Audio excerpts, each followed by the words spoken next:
Hi friends అందరికీ ఈరోజు అదిగోండి సండే చికెన్ వండుతున్నాను. చికెన్లో ముందుగా అలా పసుపు ఉప్పు కలుపుకొని బాగా కడుక్కోవాలన్నమాట. వాటర్తో శుభ్రం చేసుకోవాలి. తర్వాత ఒక బాణలి పెట్టుకొని దాంట్లో నూనె తగినంత వేసుకొని దాంట్లో చెక్క లవంగాలు వేసుకున్నాను. తర్వాత దాంట్లో ఉల్లిపాయ ముక్కలు, టమోటా ముక్కలు, పచ్చిమిర్చి ముక్కలు వేసుకొని బాగా కలిపిన తర్వాత దాంట్లో కొంచెం ఉప్పు వేసుకొని బాగా మగ్గించాను.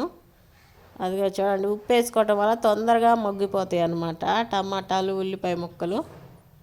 బాగా మగ్గిన తర్వాత దాంట్లో అల్లం వెల్లుల్లి పేస్ట్ వేసుకోవాలన్నమాట. అదిగోండి, ఒక టేబుల్ స్పూన్ వేసుకున్నాను. అది కేజీ చికెను.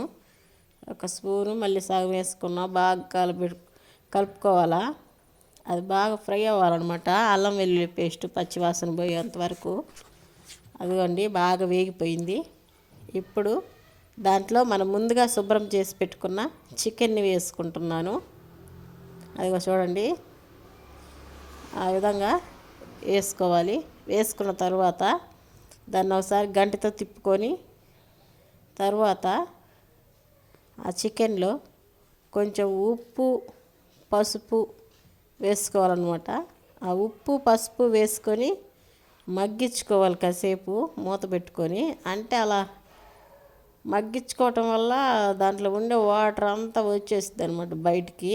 అంటే కొంతమంది వెమ్మటే కారం కూడా వేసేసుకుంటారు, కానీ కొంచెం సేపు ఇలా మగ్గించుకోవాలి ఉప్పు పసుపు వేసిన తర్వాత. అదిగో చూడండి, ఒకసారి గరిటతో తిప్పుకొని అలా మూత పెట్టుకొని బాగా మగ్గనివ్వాలి. తర్వాత ఇగో చూడండి, వాటర్ అంతా ఎలా వచ్చేసిందో చూడండి. అదిగో చూడండి, నేనేం వాటర్ వేయలేదు, దాంట్లోనే వచ్చిందనమాట వాటర్ అంతా. ఇప్పుడు దాంట్లో సరిపడినంత కారం వేసుకోవాలన్నమాట. కేజీ చికెన్ కదా, దాంట్లో ఎంత కారం అయితే సరిపోయిద్దో అంత వేసుకోవాలి. అదిగోండి, మా కారం మిల్లులో పట్టించుకుంటాం మా కారం, అందుకే అలా బాగా ఎర్రగా ఉండిద్ది అనమాట. అన్నీ వేసి బాగుండిద్ది టేస్ట్. అదిగో చూడండి, కారం వేసుకున్నా కూడా అలా ఒకసారి తిప్పుకోవాలి. తర్వాత అదిగో చూడండి, దాంట్లో కొంచెం వాటర్ వేసుకుంటున్నాను అనమాట. ముక్క ఉడకాలి కదా, అందుకని కొంచెం తగినన్ని నీళ్లు పోసుకొని ఆ కూర అంతా బాగా ఉడకనివ్వాలన్నమాట. అదిగో చూడండి, మీకు కావాలంటే పోసుకోవచ్చు, లేకపోతే అలాగే మగ్గించుకున్నా కానీ దగ్గరికి అయిపోయింది. కానీ నాకు కొంచెం కావాలి, మా పిల్లలు గ్రేవీ లేకపోతే తినరు అనమాట. అందుకోసమని నేను వాటర్ వేసుకున్నా. అదిగో చూడండి, నా చికెన్ బాగా ఉడికిపోయింది. అదిగో బాగా ఉడికిపోయింది అనమాట నా చికెను. ఇప్పుడు దాంట్లో ధనియాల పొడి, కొబ్బరి పొడి, అదిగో చూడండి ధనియాల పొడి వేసాను, అలాగే కొబ్బరి పొడి. అంటే అది కొబ్బరి పొడి వేసుకోవడం వల్ల కూర కొంచెం దగ్గరకు అవుతుంది అనమాట, బాగుండిద్ది టేస్ట్ కూడా. అలాగే గరం మసాలా పౌడర్ వేసుకొని బాగా కలుపుకోవాలి. తర్వాత బాగా కలుపుకోవాలి.